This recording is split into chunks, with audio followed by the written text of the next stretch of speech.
Rebonjour encore. Toujours la suite logique de la méthodologie de la dissertation philosophique. Nous avons déjà fait 2 séquences. Dans la première séquence, qui était peut-être la phase numéro 1, c'était une phase qu'on avait appelée la phase théorique, où l'élève devait tout simplement identifier les 4 types de sujets possibles. 1. Est-ce que nous avons un sujet thématique?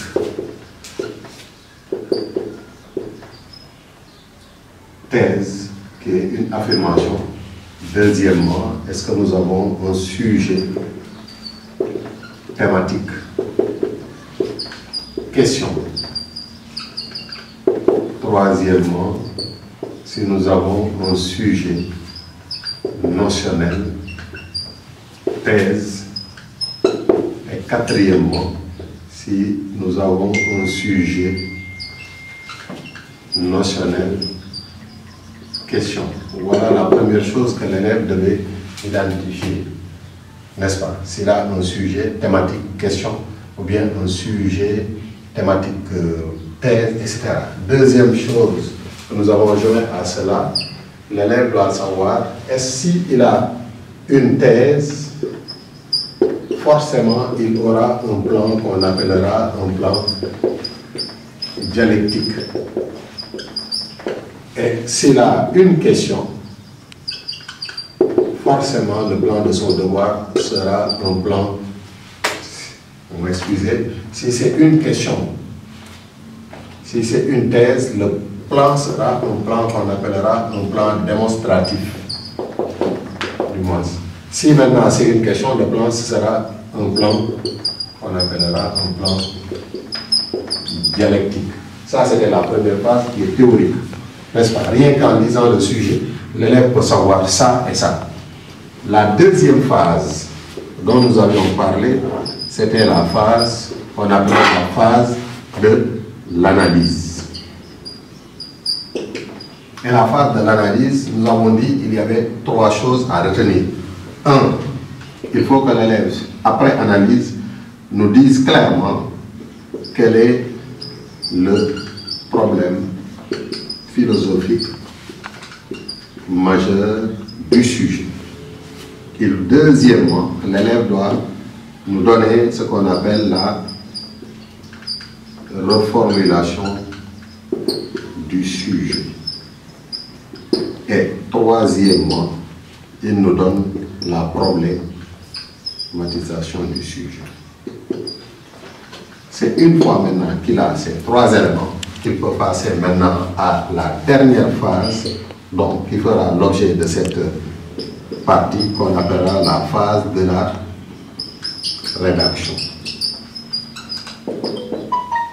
N'est-ce pas?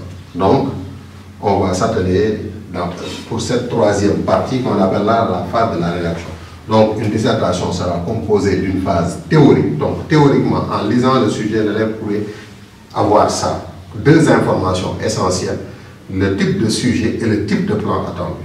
Pour chaque sujet, il y a un plan qui suit à cela. Deuxièmement, il fait l'analyse et l'analyse débouche sur la découverte de 3 choses: le problème philosophique majeur, la reformulation et la problématisation. Et maintenant, on passe à la phase maintenant de la rédaction. C'est là où l'élève peut faire l'ébauche d'écrire dans sa copie.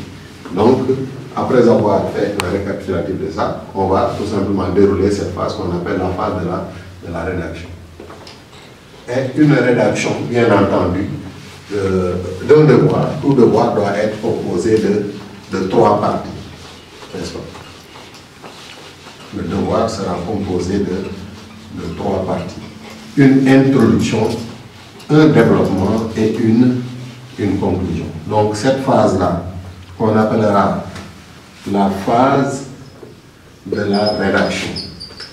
Bien entendu, quand on rédige, on commence toujours par rédiger une introduction.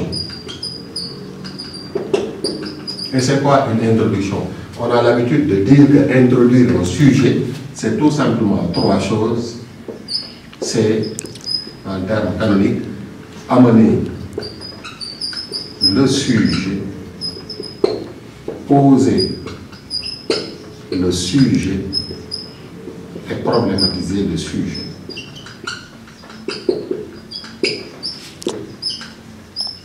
Amener, poser et problématiser. Donc, il y a 3 phases dans une introduction. Amener le sujet, c'est-à-dire de donner le cadre général dans lequel on va loger le sujet. Amener un sujet, c'est tout simplement d'essayer de circonscrire un cadre dans lequel, c'est comme un bébé, vous lui mettez un berceau. C'est le lit dans lequel vous allez loger, n'est-ce pas, le bébé. Amener un sujet, c'est partir peut-être.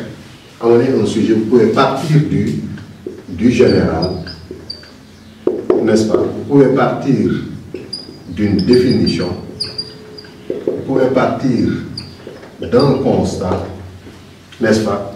Vous pouvez partir d'une affirmation. Mais là, il faut préciser une chose. S'il s'agit d'un sujet qui est un sujet thématique, le plus souvent, vous pouvez partir par définir le thème. Maintenant, s'il s'agit d'un sujet notionnel, vous définissez les notions en jeu dans le sujet. Et le plus souvent, on a dit que quand il s'agit d'un sujet notionnel, il y a un minimum 2 notions. Par exemple, vous définissez les 2 notions, ensuite vous descendez sur le problème philosophique majeur. Une précision, l'unique chose qu'on n'aimerait pas voir, c'est que l'élève ouvre son introduction, entame son devoir par une citation. On n'entend pas le devoir par une citation, parce que quand vous citez, vous réduisez le devoir sur la pensée d'un auteur, alors que ça, c'est pas recommandé, nous sommes en philosophie générale. Donc, il faudrait éviter de partir d'une citation, ou partir d'une généralité, d'une remarque, d'un constat, d'une définition, etc. Donc, c'est le cadre général. C'est en fait ce qu'on appelle un domaine de définition qui est très vaste. Ensuite, vous descendez sur le sujet. Poser le sujet, c'est 2 choses. Vous donnez ce qu'on appelle le problème philosophique majeur, le PPM. Ce qu'on appelle, d'une certaine manière, d'autres l'appellent la problématique. Il s'agit de poser clairement l'enjeu du sujet qui est la problématique. Ensuite, de mettre aussi la reformulation du sujet. N'est-ce pas? Parce que si l'élève choisit de faire un sujet, il n'a pas besoin, n'est-ce pas, de remettre le sujet à l'intérieur de l'introduction dès l'instant que le sujet, on sait que lorsque vous choisissez un sujet, d'habitude vous mettez sujet tel et vous écrivez le sujet. Donc vous n'avez pas besoin encore de remettre le sujet à l'intérieur de l'introduction. Mais si vous le faites aussi, ce n'est pas grave. Mais il est recommandé de donner directement le problème philosophique majeur qui est la problématique, ensuite de donner la reformulation du sujet. Vient la 3e partie, et c'est là où l'élève, n'est-ce pas, propose des pistes de réflexion et des axes de réflexion. C'est la problématisation. C'est là où l'élève problématise. Si nous avons dit c'est un sujet, affirmation, le plan sera forcément un plan démonstratif. Si c'est un sujet, question, le plan sera forcément un plan démonstratif. C'est-à-dire, il s'agit ici pour l'élève de dégager les pistes et axes de réflexion qui vont lui permettre, n'est-ce pas, de résoudre le grand problème qui est l'enjeu du sujet. Donc, une introduction doit être brève et précise. Brève et précise, c'est-à-dire que ça doit être composé de 3 parties. Amener le sujet qui est le cadre général, poser le sujet et problématiser. On a l'impression que nous avons ce schéma-là. Vous partez du général, vous descendez sur le sujet et vous dégagez des pistes de réflexion. Et le plus souvent, il n'y a que 2 ou 3 questions. N'est-ce pas? C'est minimum 2 questions ou 2 affirmations, maximum 3. Ça, c'est ce qu'on appelle communément la problématisation. Ça, c'est le plan. N'est-ce pas? Ça, c'est ce qu'on appelle le problème philosophique majeur, plus la reformulation. Ça, c'est le cadre général dans lequel. Donc, il y a un lien entre le cadre général et le problème philosophique majeur et la reformulation. Il y a un lien entre.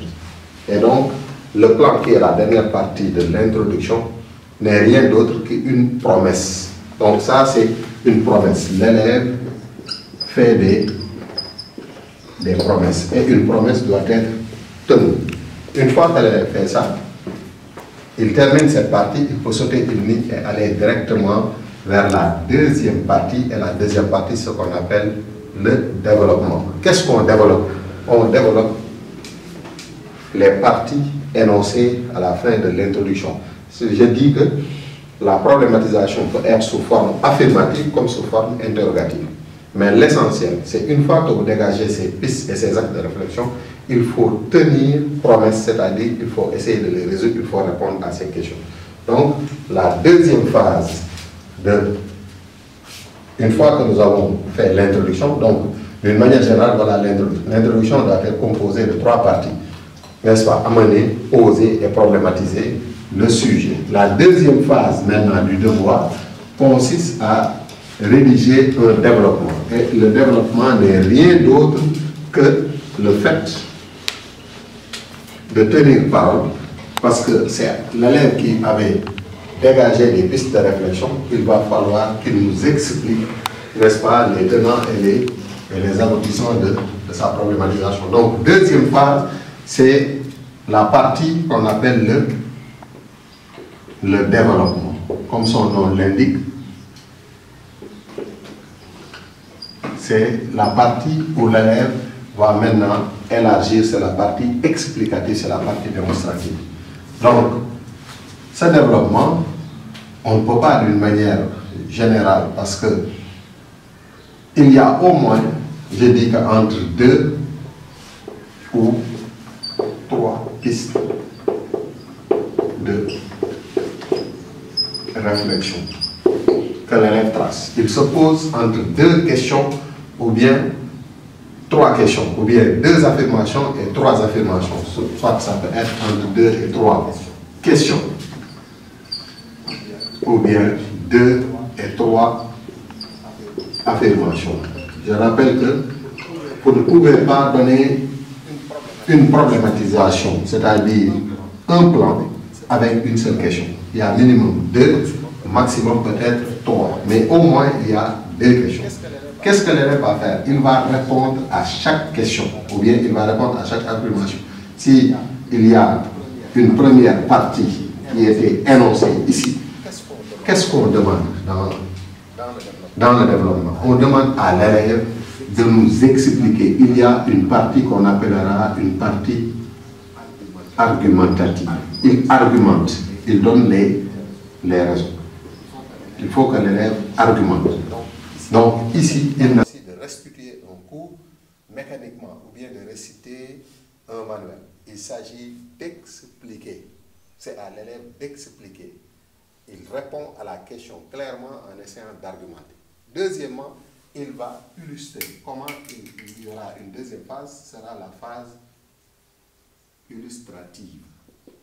Comment il va illustrer? Il illustre par rapport, ou bien il illustre par des exemples, n'est-ce pas? Ou bien il illustre par des citations. Et je rappelle, quand vous citez, donc vous devez avoir les références de l'auteur. Donc, chaque partie, n'est-ce pas, sera composée à peu près de cette manière. Et si j'ai 3 questions que je vais poser, j'aurai 3 parties. Et à la fin de chaque partie, j'aurai une conclusion partielle, une phrase transitoire qui me permet de passer à la 3e partie. Donc, si j'ai 3 ou 2 parties, j'aurai 2 sous-parties qui sont comme ça. C'est-à-dire une première partie pour la première idée, une autre partie pour la deuxième idée, une autre partie pour la 3e idée, s'il y en a 3, s'il y en a 2, vous faites. Mais à chaque fois, le souci principal de l'élève, c'est tout simplement d'argumenter, d'expliquer. Mais quand vous expliquez, vous pouvez après illustrer. Mais vous illustrez ou bien par des exemples, ou bien par des citations, ensuite vous donnez une conclusion partielle. On ne peut pas, donc, d'une certaine manière, inverser, parce que c'est l'élève qui parle, après il illustre ça. Donc voilà les parties du développement. Et lorsqu'il s'agit de la dernière partie qu'on appelle la conclusion, n'est-ce pas? La conclusion va servir uniquement de bilan. Donc, brièvement, la conclusion d'un devoir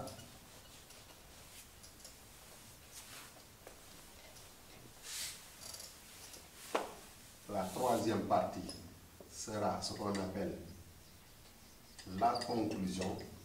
Et dans la conclusion, peut-être on pourra identifier là aussi des phases. Dans la première partie de la conclusion, il faut tout simplement faire un récapitulatif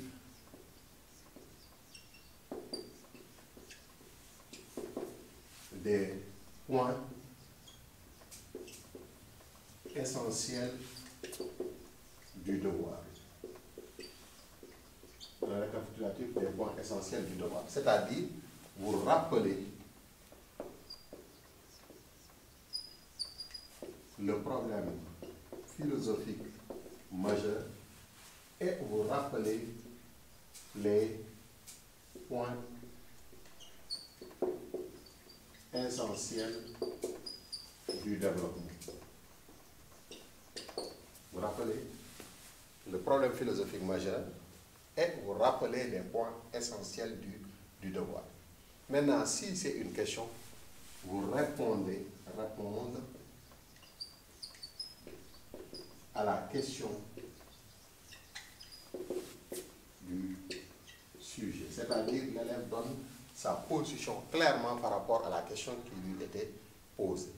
Et troisièmement, c'est ouvrir la perspective. Ouvrir une perspective, c'est-à-dire que le sujet qui était en jeu, nous l'avons compris, mais ce sujet-là peut déboucher sur un autre problème dont nous n'avons pas la possibilité ou bien l'oisiveté de débattre ici, mais dont nous faisons allusion à un débat ultérieur. Et cette partie-là, elle n'est pas obligatoire. Donc, mais les parties obligatoires, c'est le fait de récapituler, c'est-à-dire de faire le bilan du travail, n'est-ce pas, de répondre clairement à la question du sujet et éventuellement, si possible, d'ouvrir la perspective. Donc, en résumé, nous avons pu élaborer cette méthodologie en 3 phases. Une première phase qui a été une phase théorique qui permet à l'élève d'identifier 2 choses. 1, quels sont les types de sujets possibles, qui sont au nombre de 4. Deuxièmement, les types de plans, qui sont au nombre de 2. Peut-être nous aurons un plan, peut-être qu'il sera un plan démonstratif, ou bien un plan dialectique. Deuxième phase, c'était la phase de l'analyse, qui débouche aussi sur 3 points. Donner le problème philosophique majeur. Deuxièmement, la reformulation. Et troisièmement, la problématisation. Enfin, nous avons donné la 3e partie du devoir, qui est la rédaction, qui sera composée d'une introduction avec 3 phases: amener, poser, problématiser. Le sujet. N'est-ce pas? La 2e phase, le développement. N'est-ce pas? Ce n'est rien d'autre que la réponse aux questions posées par l'élève. Enfin, bien la dernière partie qu'on appelle la conclusion, qui est composée de 3 parties. 1, le bilan du travail, la réponse, et troisièmement, l'ouverture. Donc, voilà les phases d'un devoir. La partie théorique nous permet d'abord, lorsque nous sommes en face d'un sujet, lorsque on lit le sujet, automatiquement, on doit savoir de quel type de sujet il s'agit. Est-ce que j'ai un sujet thématique, affirmation, sujet thématique, question, sujet notionnel, affirmation, sujet notionnel, question. Si j'ai une question, mon plan sera un plan dialectique. Si j'ai une affirmation, mon plan sera un plan démonstratif. Ça, c'est la phase théorique. Dans la phase de l'analyse, l'élève s'approprie le contenu du sujet, n'est-ce pas? Et le contenu du sujet, c'est d'abord d'identifier quel est le problème philosophique majeur, quel est l'enjeu du sujet, ce que vous appelez la problématique. De faire une reformulation qui est tout simplement de traduire fidèlement le sujet en ne le trahissant pas. On change la lettre, mais on garde l'esprit. Troisièmement, c'est de dégager des pistes de réflexion qui nous permettent de résoudre le problème qui est posé par le sujet. C'est la problématisation. Au moins, minimum 2, peut-être maximum 3 questions. Ça peut être sous forme d'affirmation, ça peut être sous forme de questions. C'est laissé à l'appréciation de l'élève, mais il faut harmoniser les questions. Si vous avez choisi de poser des questions, vous posez 2 ou 3 questions. Si c'est des affirmations, vous donnez 2 ou 3 affirmations. Enfin, la phase de la rédaction, qui obéit à une introduction où on amène le sujet, c'est-à-dire on donne le cadre général, on descend spécifiquement sur le problème, de le poser avec la reformulation et de dégager les pistes de réflexion qui est la problématique. Deuxièmement, le développement qui consiste à répondre aux questions posées à la fin de l'introduction, n'est-ce pas? Et enfin de dégager une conclusion qui nous permet de tirer un bilan en faisant un récapitulatif de tous les points essentiels et en nous rappelant l'enjeu du sujet, la réponse à la question que constitue le sujet et dans une dernière phase de procéder à une ouverture. À partir de ce moment-là, l'élève, fort de ces informations, pourra d'une certaine manière commencer à s'exercer sur le type de sujet qu'on appelle la dissertation philosophique. C'est bon.